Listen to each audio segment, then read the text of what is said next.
In this video, I'll be showing you step by step how to connect your Topstep account to Tradovate. It is super easy to do.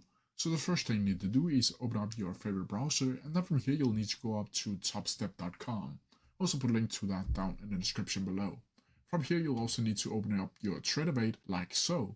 And from here you'll need to simply either sign into your account or sign up for an account if you don't already have one for Topstep. From here, let's click Earn Funding to showcase how to create an account.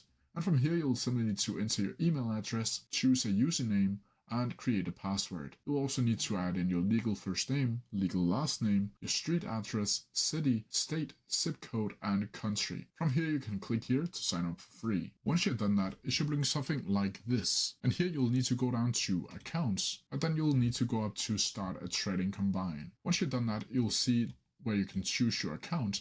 And you can choose between a 50k, 100k, or 150k account. You'll just need to choose the one that is suitable for you. Just click select, and then you'll need to pay for the specific account by clicking here and acknowledge the unwarranted. Then you'll need to enter all of these information and your credit card information and pay for your account. Once you've done that, you'll see over here in accounts that you'll see the account will be visible. From here, you can click on it to get the Tradovate credentials.